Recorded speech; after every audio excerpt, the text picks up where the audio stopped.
Good morning, everybody, and welcome back to another episode of Lockdown 23 and 1. I got some pretty interesting things to discuss with y'all today. It is 7:30 in the morning over here, and I like to get started early, man. You know, early bird gets the worm. That's what they say, and I really think it's a little bit of institutionalization, because ever since I was locked up, then that's when I started waking up early, you know, and it kind of just carried with me. Now, if some of y'all had a problem with me sipping my coffee or maybe smacking my lips after I drank a sip of this coffee, there's actually a word for that, okay? It's a disorder. And that's what I'm going to be talking about in the beginning of this video, okay? Is this phobia or a condition, whatever it's called. It's called Misophonia, Misophonia.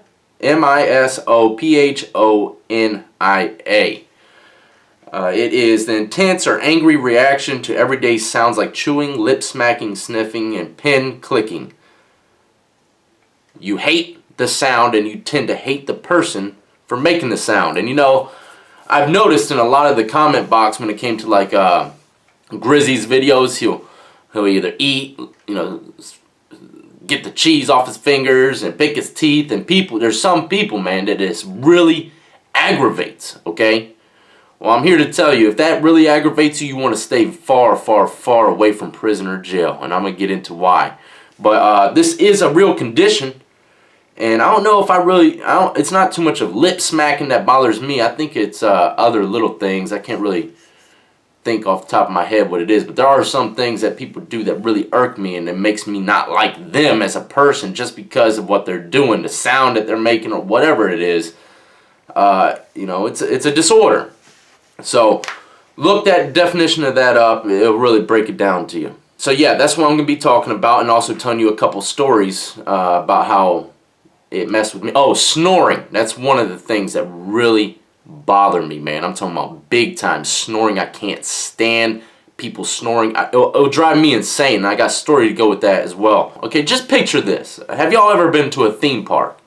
Alright, you go to a theme park, you're sitting in line for an hour and a half to ride a roller coaster, and you're surrounded by a bunch of random people. Okay, there's a lot of trifling people in line. There's a lot of people that you might be able to hang out with in line. There's people doing things, screaming, talking loud, you know, trying to show out just because they're in front of a bunch of other people and act like they're not what they're not, you know what I mean? Try to act hard. Or there's little kids that are sneezing and coughing or acting crazy, and the parents ain't doing nothing about it. That really irks me too. I can't stand seeing a bad child not get disciplined. And that's another video too, man. The proper way to discipline a child.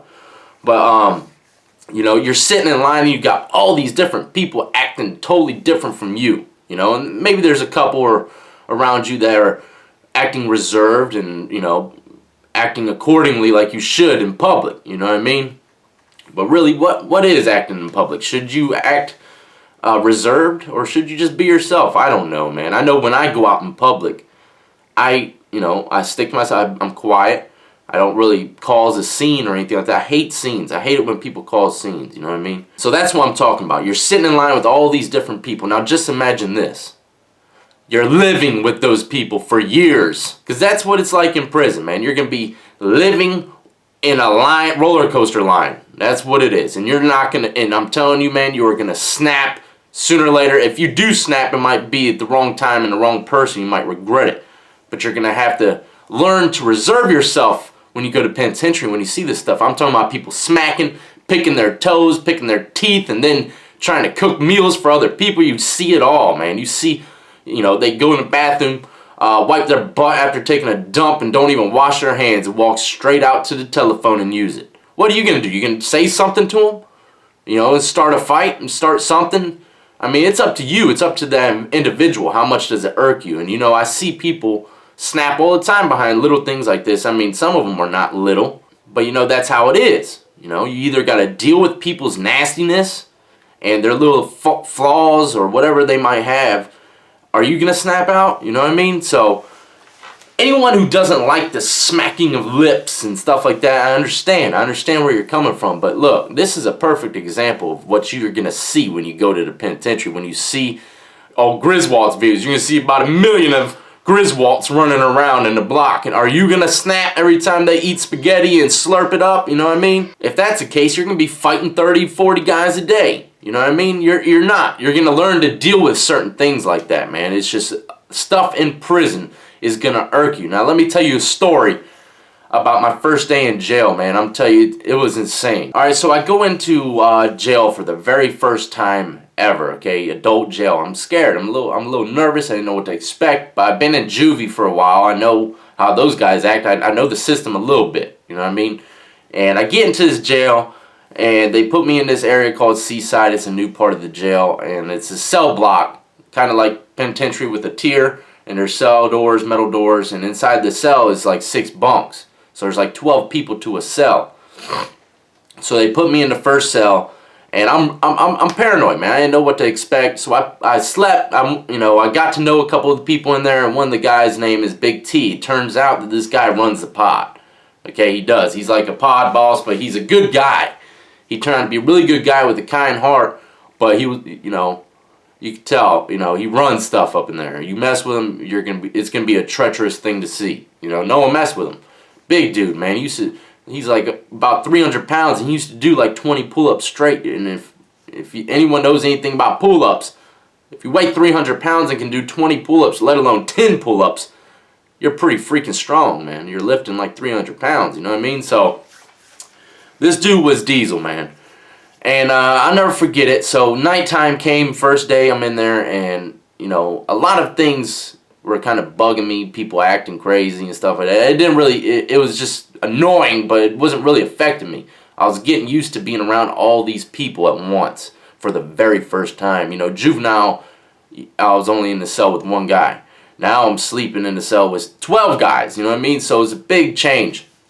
And nighttime came, I put the spork underneath my pillow. I slept with the spork underneath my pillow just in case something popped off. Now looking back, how ridiculous it was that I even thought that a spork would do anything, but that's all I had, you know what I mean? If you look back in my mugshot photo, in my mugshot video, at one of my very first mugshots, I was nothing. I was puny, like 120 pounds, fresh out of high school, you know what I mean? No facial hair, man. I didn't know nothing. Someone could easily dish rag me, you know what I mean?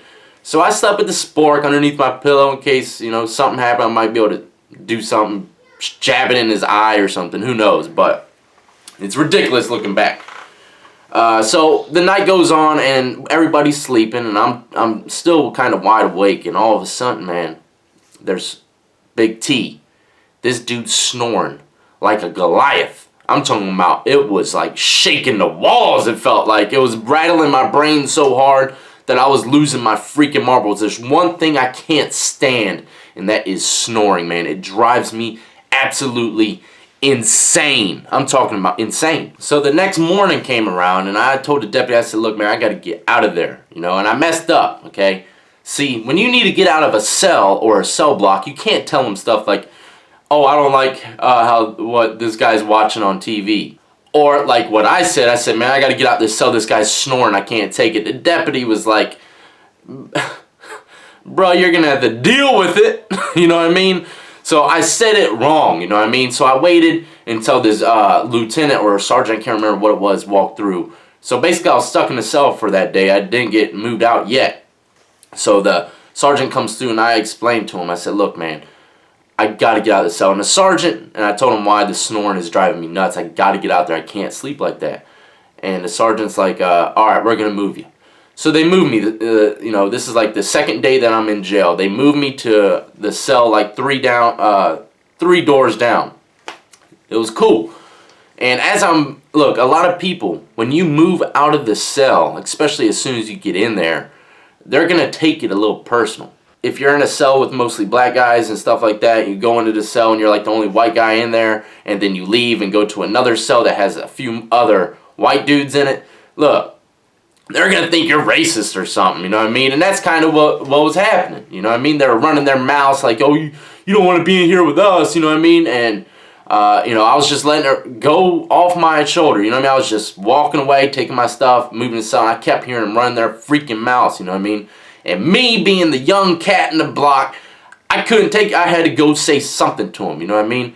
So I went over to the cell, and I started talking to them, and then they kept running their mouth as I'm talking to them, and I kind of kirked out a little bit. I said, look, man, I'm more black than half y'all cats in here, for real. You know what I mean? Streets came out of me real quick, you know what I mean? I blacked out, you know what I mean? And then I was like, I didn't leave because any of y'all I left. No disrespect. I changed my tone of voice real quick. I said, I didn't leave because all y'all I said, but no disrespect to you, T. No disrespect at all, but I couldn't take your snoring, man. I couldn't take the snoring. That's the only reason why I just can't do snoring, bruh. Has nothing to do with your skin color, man. Don't make this anything more than what it is, you know what I mean? And then, I swear, man, I kirked out. I'm telling y'all, man, when anger arises in me, I know it's like this with a lot of y'all, a lot of people. It's not just me. When anger builds up, some people can refrain from it a little better than others, but at that time I was still pretty psychotic.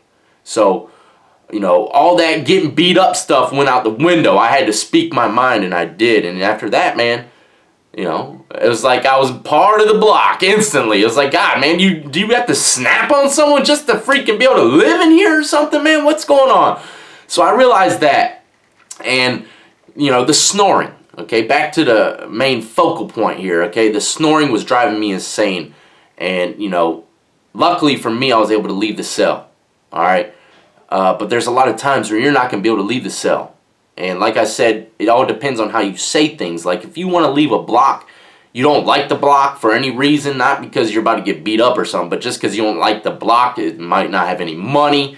It might not, the TV might be off for a month because they messed up. You can't say, hey, I want to leave because the TV's off. No, you got to be like, look, I need to get out of it. Look, you need to be like, yo, I need to get out of this cell block, man. These bloods are gonna kill me, man. They know I'm from a different gang. Say something like that, you know what I mean? Crazy. And they'll be like, chop, chop, get them out of here. You know what I mean? That's how it is.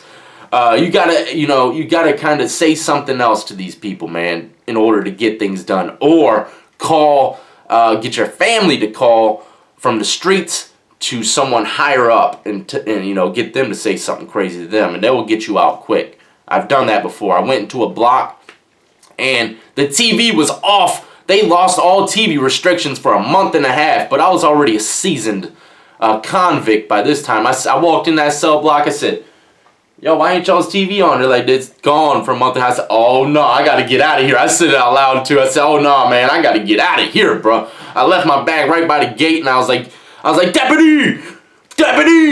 And, you know, he pulled me out to the celly port, and I told him straight, I was like, I got an enemy in here, man. You got to get me out of here. And they did. But when they pulled me out, they said, we know that you ain't got no enemy in there. But we're going to move you. We're going to move you. We know, you know, you ain't got no enemy. But they had to, man. You know what I mean? I was stressing it. And if I did have an enemy and something happened after telling them that, they got a lawsuit on their hands. So there are certain ways to get up out of a block if you don't really like it, you know what I mean? But I wouldn't recommend you doing that if you really do have enemies, because that is, you know, that's some PC stuff. You don't do that. That word's going to spread that you checked out just because you got one enemy in the block or something. That's not what you want to do. Okay, I'm talking about if you literally make up stories just to get out. That's what I'm talking about.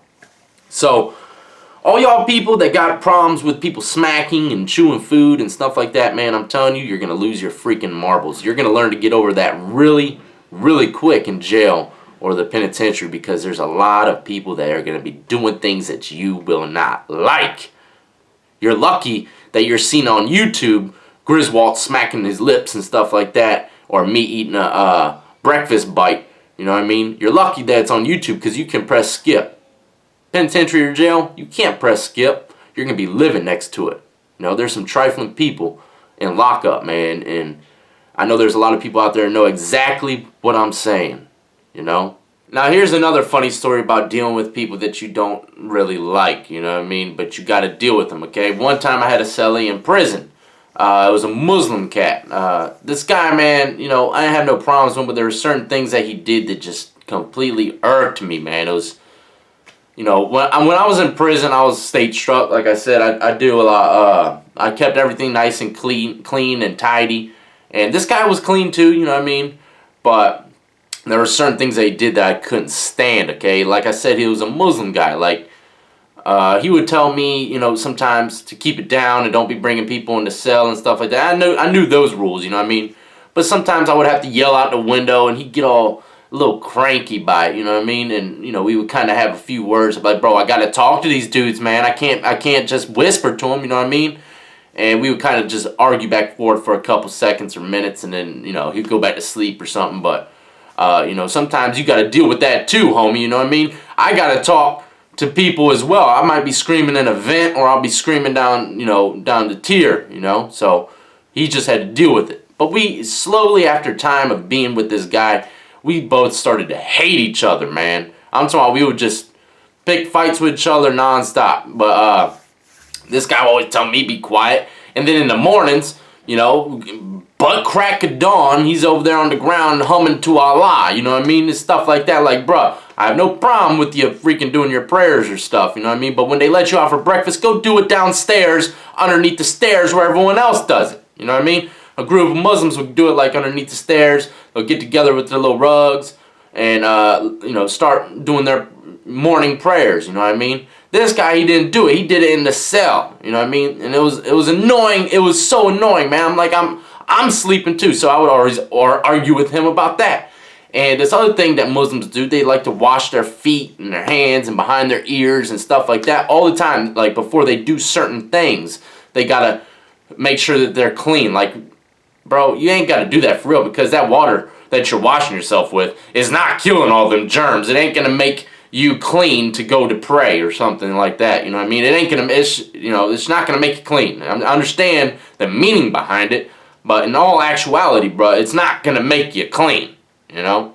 And, you know, in my eyes as well, eating swine is not going to make me unclean, okay? It's a pig. I'm going to eat some pig, man. You know what I mean? I'm gonna cook some bacon in the microwave and I'm bringing it up in the cell. I'm sorry, you're a Muslim. But it got to the point we started beefing all the time and stuff like that. And sooner or later, he left the cell. He got transferred to a lower level prison. So that was a good thing, man, before anything crazy happened.